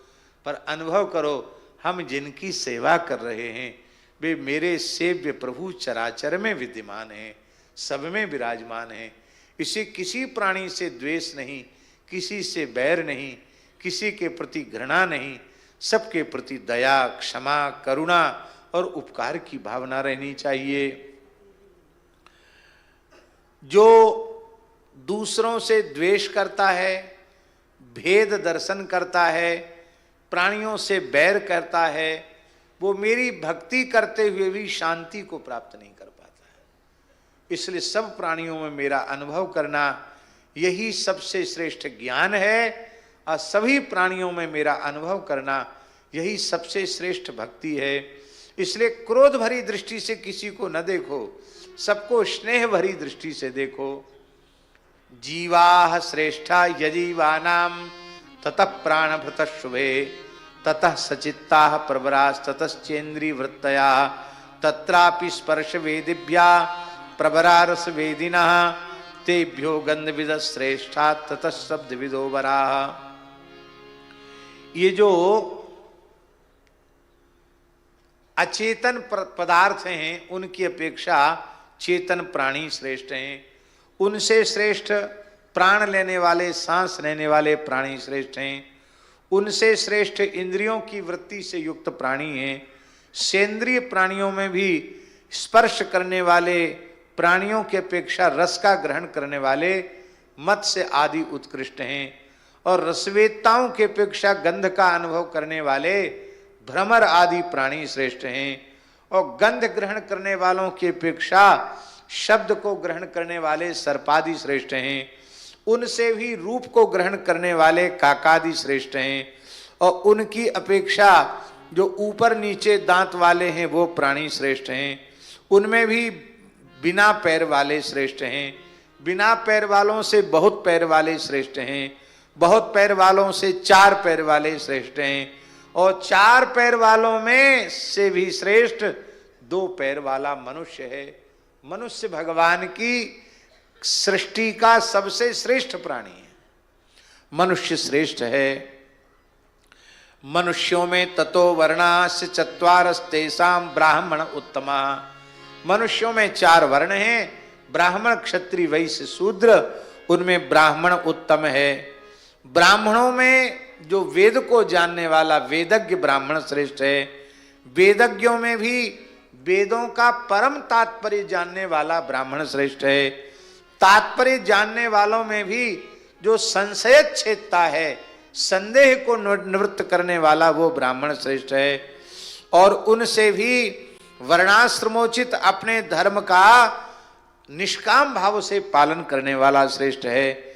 आसक्ति का त्याग और अपने धर्म का निष्काम भाव से पालन करने वाला श्रेष्ठ है। अब अंतिम बात कह रहे हैं। श्रेष्ठता की कक्षा को बढ़ाते बढ़ाते अंतिम कक्षा की बात कह रहे हैं। सबसे श्रेष्ठ कौन है? क्या प्यारा श्लोक है महाराज, सब कुछ न्यौछावर है इस श्लोक के ऊपर। तस्मान मय्यर्पिता शेष क्रियार्थात्मा निरंतरः मय्यर्पितात्मनः पुंसो मयि संन्यस्त कर्मणा न पश्यामि परम भूतम अकर्तु समदर्शना। क्या प्यारी बात है। जो लोग कर्म और कर्म के अनुष्ठान से जन्य फल, माने गुरुजी क्रिया और क्रिया का फल दोनों को भगवान की प्रसन्नता के लिए ही करते हैं। कोई लौकिक पारलौकिक भोगों की प्राप्ति के लिए नहीं, किसी वस्तु व्यक्ति पदार्थ के लिए नहीं, भगवान की प्रसन्नता के लिए करते हैं। और करने के बाद भगवान को ही समर्पण कर देते हैं। इतना ही नहीं, इस कर्म का साधन जो शरीर है, इंद्रियां हैं, बहिरिंद्रियां, ज्ञानेन्द्रियां, कर्मेंद्रियां और अंतरिंद्रिय, अंतरिंद्रिय जो मन बुद्धि चित्त अहंकार है, उसको भी मुझे ही अर्पण कर देते हैं और भेद रहित हो जाते हैं। सर्वत्र सभी प्राणियों में मेरा समान रूप से दर्शन करने लग जाते हैं। हे माता जी, उनसे श्रेष्ठ कोई दूसरा नहीं, वो मेरे सबसे श्रेष्ठ हैं। मुझ में चित्त कर्म समर्पण करते अकर्ता समदर्शी पुरुष, अकर्ता समदर्शी पुरुष से बढ़कर के मुझे अपनी सृष्टि में कोई दूसरा प्राणी नहीं दिखाई पड़ता है। इसका तात्पर्य है कि इस कोटि के भक्त के साथ भगवान का अभेद हो जाता है। यदि हम ये कहें कि ऐसे भक्त का दर्शन भगवत दर्शन के तुल्य है, तो इसमें कोई अतिशयोक्ति या अन्यथोक्ति नहीं है, ये यथार्थोक्ति है। ऐसे शुद्ध भक्त के दर्शन का फल साक्षात भगवत दर्शन है। और यदि इससे आगे हम कहें तो भगवान के दर्शन का भी फल ऐसे विशुद्ध भक्त के दर्शन का फल है। भगवत दर्शन का तही कर फल पुनि दरस तुम्हारा, सहित प्रयाग सुभाग हमारा। महर्षि भरद्वाज कह रहे हैं, हमने निष्काम भाव से जो साधन किए थे उनका फल हे श्री राम लक्ष्मण सीता जी आपके दर्शन के रूप में मिला। लेकिन अब हम सोच रहे थे कि भगवत दर्शन का फल क्या है, तो भरत जी आपका दर्शन करके उसका उत्तर मिल गया। राम जी के दर्शन का फल है, हे भरत आप जैसे निष्काम प्रेमी समदर्शी संत का दर्शन, ये भगवान के दर्शन का भी फल है। बोलो भक्तवत्सल भगवान की जय। हे माताजी, मैंने अष्टांग योग का वर्णन किया, इसमें से एक को भी, एक साधन भी कोई जीव करे तो मुझे प्राप्त कर सकता है।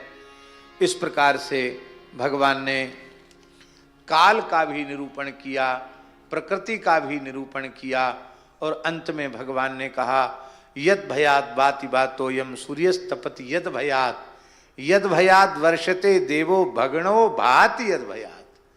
जिनके भय से सूर्य बह रहा है, जिनके भय से सूर्य तप रहा है, जिनके भय से देवराज इंद्र वर्षा कर रहे हैं, जिनके भय से नक्षत्र आकाश में चमक रहे हैं, जिनके भय से वनस्पतियां भीत होकर के, लताएं औषधियां डर करके अपने अपने कार्य में लगे हुए हैं, समय पर पत्र पुष्प फल आदि दे रहे हैं, नदियां जल दे रही हैं, समुद्र अपनी मर्यादा का अतिक्रमण नहीं कर रहा है, कहते हैं वह काल रूप परमात्मा मैं ही हूं। बोलो भक्तवत्सल भगवान की जय। और इस मुझ परमात्मा के, कालात्मा विश्वात्मा परमात्मा के चरणों का आश्रय शरणागति यही जीव को अभय पद दे सकती है, और कोई दूसरा अभय पद देने में समर्थ नहीं है। अभी 30वें अध्याय में और 31वें अध्याय में बड़ा सुंदर वर्णन है। फिर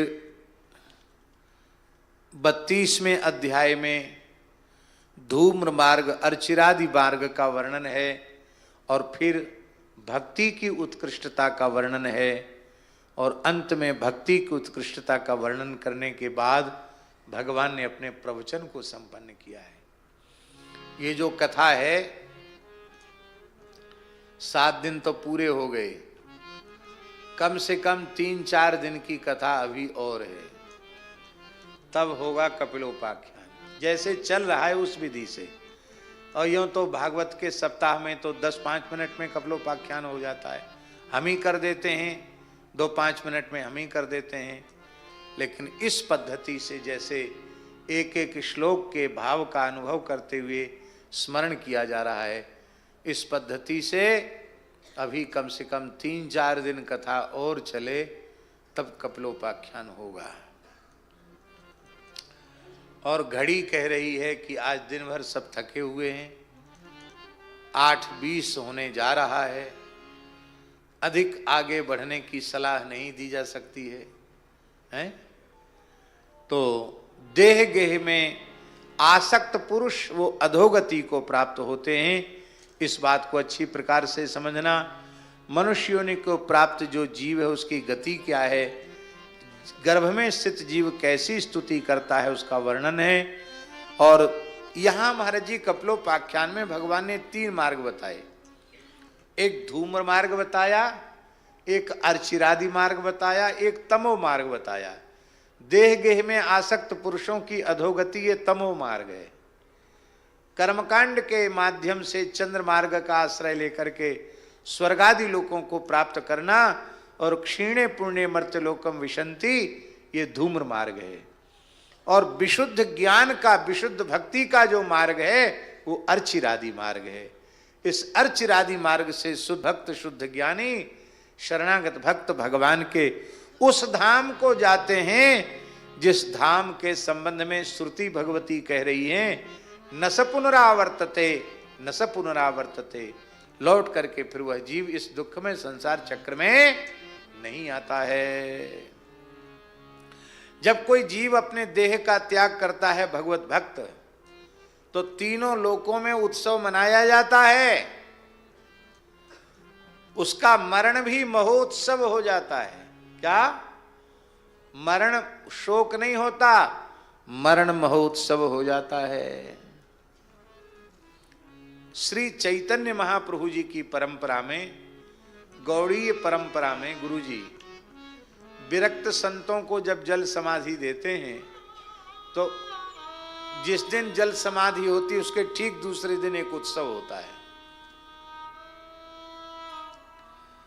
अब कर्मकांड की दृष्टि से आप देखेंगे तो कहेंगे ये क्या, अभी तो 10 दिन 12 दिन 13 दिन नहीं हुए और ये मालपुआ खाना शुरू कर दिया, ये क्या मतलब हुआ? देखिए बहुत ध्यान से सुने ये बात। चतुर्थ आश्रम की मर्यादा में स्थित जो महानुभाव हैं उनको प्रवृत्ति धर्म में स्थित जीवों के समान सूतक आदि स्पर्श नहीं करता है। अच्युत गोत्रियों को, विरक्तों को, यतियों को सूतक स्पर्श नहीं करता। न जातक सूतक स्पर्श करता है, न मृतक सूतक स्पर्श करता है। और ये सब सूतक आदि की व्यवस्था तब होती है जब अग्निदाह होता है। अग्निदाह होने के बाद फिर संपूर्ण कर्मकांड अनिवार्य हो जाता है। और गृहस्थ पुरुष का अग्निदाह ही होना चाहिए, किंतु चतुर्थाश्रमी का, विरक्त का, साधु सन्यासी वैष्णव का अग्निदाह नहीं होना चाहिए। उपलब्ध न हो जल तो भूमि में शरीर को विराजमान कर देना चाहिए, और नहीं तो उत्तम किसी पवित्र गंगा यमुना आदि नदी के जल में प्रवाह करना चाहिए। हमारे श्री अयोध्या जी में सभी विरक्त संतों को शरयू जल में ही समाधि दी जाती है। हमारे पूज्य गुरुदेव भक्तमाली जी ने स्पष्ट कर दिया था, हमारे शरीर को यमुना जी के जल में ही विसर्जित करना, क्योंकि विरक्तों का कोई कर्मकांड आदि, फिर पिंडदान हो, 10 गात्र हो, ये सब होता नहीं है, इसलिए यही ठीक है। फिर क्या करते हैं, पूरे समय तक षोडशी, जब तक षोडशी महोत्सव नहीं हो जाता तब तक लगातार पाठ पूजन कथा कीर्तन उत्सव महोत्सव होता है। उसमें कोई थोड़ा होता कि सब लोग बैठ के लोग रोएं। क्यों रोएंगे, किसके लिए रोएंगे? तो श्री चैतन्य महाप्रभु की परंपरा में राम जी एक उत्सव होता है, उसका नाम है कांधा महोत्सव। भक्त को कंधा दिया तो उत्सव मनाओ। नामाचार्य श्री हरिदास ठाकुर ने अपने देह का विसर्जन कर दिया तो श्री चैतन्य महाप्रभु उनके देह को लेकर नाचने लगे। स्वयं उनको कंधे पर ले जाकर के उनको समाधिस्थ किया महाप्रभु श्री चैतन्य देव ने, और स्वयं उनका कांधा उत्सव महाप्रभु जी ने किया। अपने जीवन में कभी स्वयं भिक्षा नहीं मांगी, पर पुरी में अपने काशाय उत्तरी को फैला करके भिक्षा मांगी और उससे भंडारा किया, उत्सव किया। आज भी उस परंपरा में, विरक्त संतों की परंपरा में खूब हरिबोल हरिबोल कीर्तन करते हुए यमुना जी में ले जाते हैं, और वहां से लौट के आते हैं तो खूब कीर्तन करते हैं सब भद्र होकर के, और वस्त्र और मालपुआ सबको प्रसाद, कांधा उत्सव दिया, खूब कीर्तन करते, झूम करके कीर्तन करते हैं। और उस कांधा उत्सव के प्रसाद की बड़ी महिमा का वर्णन किया जाता है। अमुक सिद्ध संत भगवान के धाम को गए हैं, उनके उत्सव का प्रसाद है। बोलो भक्तवत्सल भगवान की। यहीं से उत्सव शुरू हो जाता है। जब वह भाग्यशाली जीव, महाराज जी पुराणों में वर्णन है गुरु जी, जब वो भाग्यशाली जीव यमलोक होकर के जाता है, यमलोक होकर सबको जाना पड़ता है क्यों, मार्ग वही है, तो यमराज अपने आसन से उठकर खड़े हो जाते हैं। धर्मराज यमराज अत्यंत सौम्य रूप में दर्शन देते हैं, उनके अर्घ पाद्य आदि निवेदित करते हैं, मधुपर्क देते हैं, आरती उतारते हैं और कहते हैं आपका धरती पर जन्म लेना सफल हुआ, क्योंकि भयंकर यमदंड से मुक्त होकर के आप भगवान के नित्य धाम को जा रहे हैं। और यमराज स्तुति करते हुए उसको स्वर्ग तक ले जाते हैं। स्वर्ग में देवराज इंद्र आदर करते हैं।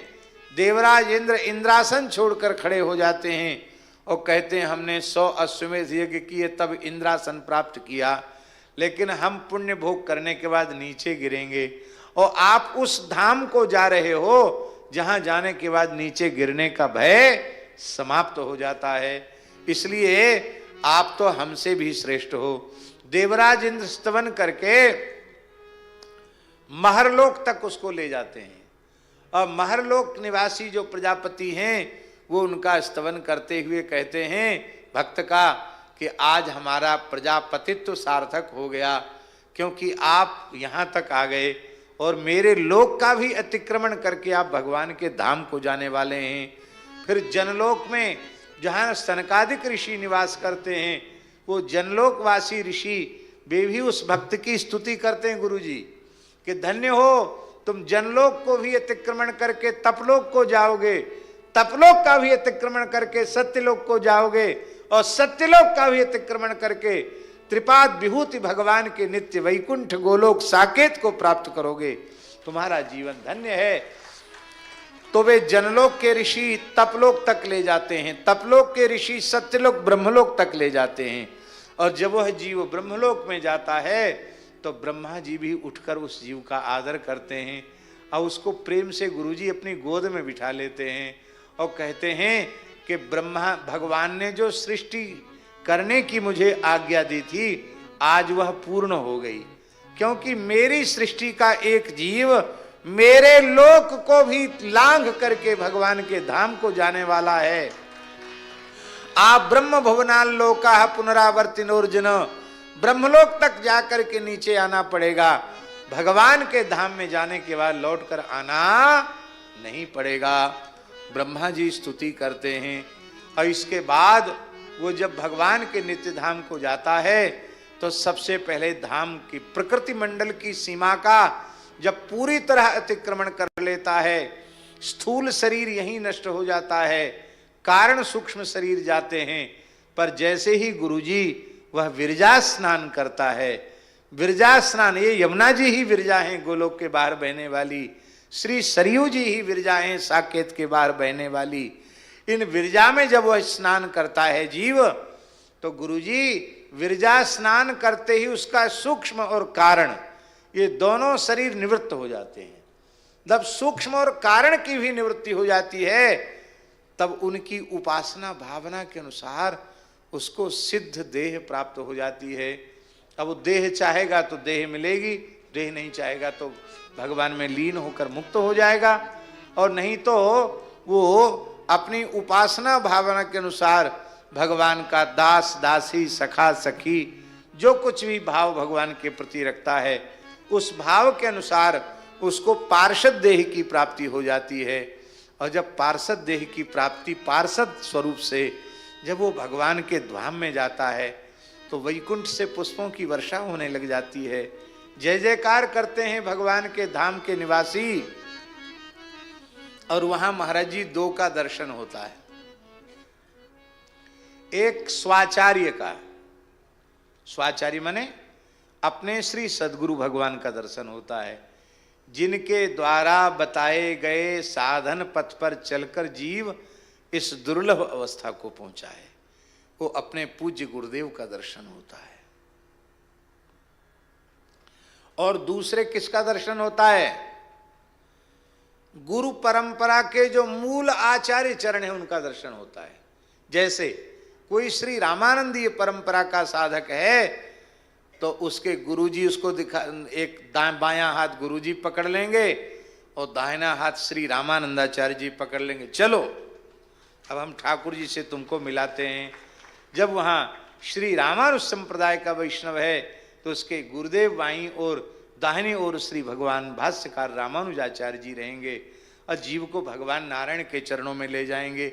एवं प्रकार से अपने अपनी संप्रदाय की परंपरा के अनुसार जो फिर वहाँ जब भगवान के नित्य धाम में वह पहुँचेगा तो जैसे कोई बढ़िया भेंट लाकर अर्पित करता है तो मन खुश हो जाता है। हमारे जी वो हमने स्मरण कर लिया, श्री निम्बारकाचार्य जी का जो शुरू में ही स्मरण किया था, श्री निम्बारक भगवान की आज जयंती है। तो जैसे कोई बढ़िया भेंट मिल जाए तो व्यक्ति खुश हो जाता है। हमारे जगदीश दास जी बाबूजी हैं, सवेरे सवेरे कोई पैसा मांगे तो दुखी हो जाते हैं और अच्छी भेंट आ जाए तो कहते अब कोई बात नहीं अब दे देंगे। उनका अपना कोई स्वार्थ नहीं है, पर भगवत सेवा में न्यूनता ना आवे, भगवत सेवा ठीक से बनी रहे, ये भाव उनका बना रहता है। और वैश्य शरीर है तो वैश्य शरीर का इतना गुण तो रहना भी चाहिए, कोई खराब बात नहीं है। कहते हैं अभी नहीं देंगे हमको, अब जरूरी हम कि भाई जरूरी है, तब अपनी झोली से कुछ भेंट लेके चरणों में रखेंगे, फिर सिर से लगाएंगे, फिर उसको झोली में रखेंगे, हाँ अब देंगे। बोलो वृंदावन बिहारी। बढ़िया भेंट से जैसे किसी भेंट लेने वाले का मन खुश हो जाए, भगवान के लिए सबसे बड़ी भेंट यही है कि उनका अंशभूत जीव जो अनंत जन्मों से संसार के चक्र में भटक रहा था, आज वह भगवान के चरणों में पहुंच गया। भगवान की इससे बड़ी भेंट कोई दूसरी हो ही नहीं सकती है। इस भेंट को जब गुरुजी और आचार्य चरण अर्पित करते हैं, चरणों में डाल देते हैं, बोले महाराज एक बढ़िया भेंट आपको लाए हैं, ठाकुर जी प्रसन्न हो जाते हैं। अब प्रसन्न होकर ठाकुर जी लपक करके उस जीव को अपनी गोद में बिठा लेते हैं। बोलो भक्तवत्सल भगवान की जय। उस जीव को जब अपनी गोद में बिठा लेते हैं और ऐसे प्रसन्न होते हैं जैसे किसी माँ का इकलौता पुत्र खो गया हो और वह दिन रात रो रही हो, व्याकुल हो, और वो मिल जाए तो कितनी खुश होगी माँ, वाणी से वर्णन नहीं किया जा सकता है। एक माँ में अपने संतान के प्रति इतना वात्सल्य है। भगवान वात्सल्य गुण के समुद्र हैं, उनका जीवों के प्रति कितना वात्सल्य है ये अनिर्वचनीय है। उनके वात्सल्य का व्याख्यान संभव नहीं है। वो भगवान प्रेम विभोर हो जाते हैं, अपने प्रेमाश्रु जल से उस जीव का सिंचन कर देते हैं और उस समय जीव गदगद हो करके, भाव में भर करके, कृतज्ञ हो करके भगवान की स्तुति करता है। अन्नोहम अन्नोहम, मैं आपका अन्न हूं, अन्नादस्त्वम अन्नादस्त्वम, मैं आपका अन्न हूं और आप मेरे अन्नाद हैं। अन्न माने भोग्य, मैं आपका भोग्य हूं और आप ही मेरे एकमात्र भोक्ता हैं। भोग्य वस्तु भोक्ता के निकट पहुंचती है तो वो सफल हो जाती है, सार्थक हो जाती है। ऐसे ही आज हमारा जीवन सार्थक है। फिर भगवान उसको अपने धाम में अपनी नित्य सेवा प्रदान कर देते हैं। तो माताजी मेरी भक्ति की ऐसी महिमा है। अब महाराज जी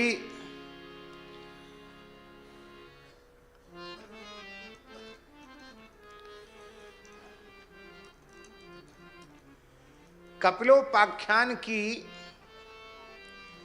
एक बड़ी विलक्षण बात यह है कि कपिलोपाख्यान में त्रिवाचा पूर्वक यह कहा गया कि इस उपाख्यान का आश्रय लेने वाले को भगवत प्राप्ति अवश्य में वो होती है।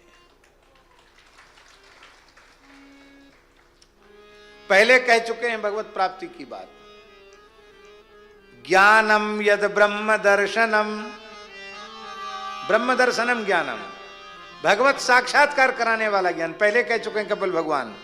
अब क्या कह रहे हैं? अब कह रहे हैं कि हे माताजी, जो मैंने तुम्हें दुर्लभ उपदेश दिया है, खल को, दुष्ट को, दुर्विनीत को, घमंडी को, दुराचारी को, धर्मध्वजी को, दंभी पुरुष को ये मत दे देना। ये अति दुर्लभ उपाख्यान है। भजन सत्संग करने वाले, वैष्णवी दीक्षा से युक्त नाम जप करने वाले, इन्हीं को देना।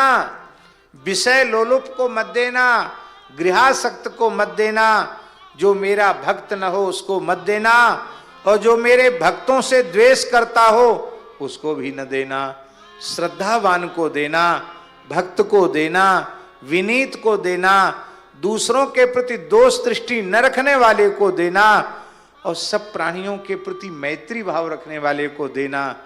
सब प्राणियों में मैं ही विराजमान हूं, ऐसा विचार करके जो सबकी सेवा करता है, ऐसी सेवा करने वाले को ये देना। शरीर संसार से जिसका वैराग्य हो चुका है, जिसका चित्त शांत है, जिसमें मात्सर्य नहीं है, जो बाहर भीतर से पवित्र है, मैं ही जिसका एकमात्र प्राणधन जीवन धन हूं, ऐसे भाग्यशाली अधिकारी जीव को देना। जब इसको दोगे तो क्या होगा? इसका मतलब ये मत समझ लेना ये लक्षण तो हम में है नहीं तो हम क्यों सुने। इस सुनने से ये लक्षण आ जाएंगे, और इन लक्षणों से युक्त होकर यदि कोई सुनेगा गुरुजी, तो लिखा है यह इदम श्रृणुया दंभ श्रद्धया पुरुष सकृत।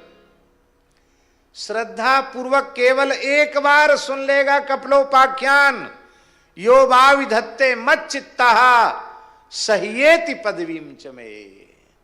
कहते हैं जो एक बार भी कपिलोपाख्यान का श्रवण कर लेता है, कहते हैं वह निश्चित ही मेरे चरण कमलों को प्राप्त होगा, इसमें संदेह नहीं है।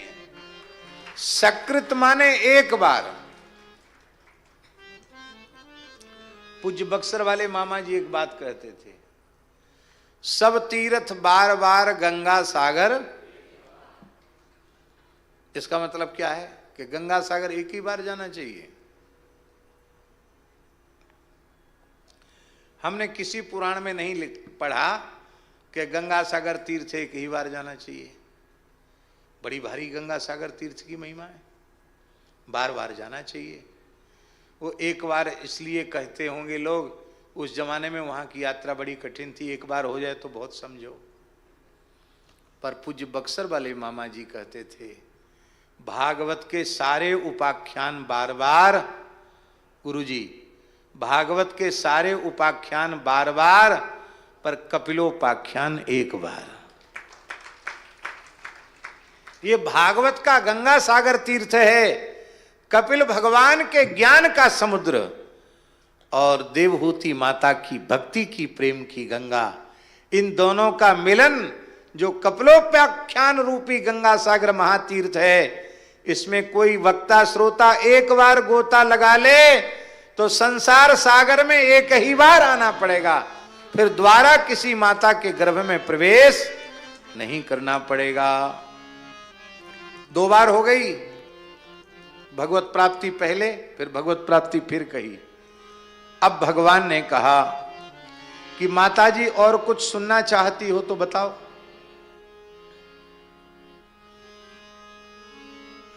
माताजी बोली अब तो समझ में आ गई बात, अब ज्यादा सुनने की जरूरत नहीं है। क्या समझी, क्या समझ में आया? बोले हमें सब कुछ सुनने के बाद आपके नाम की महिमा समझ में आ गई। इन जीवों को आपका नाम ही अत्यंत सुलभ है।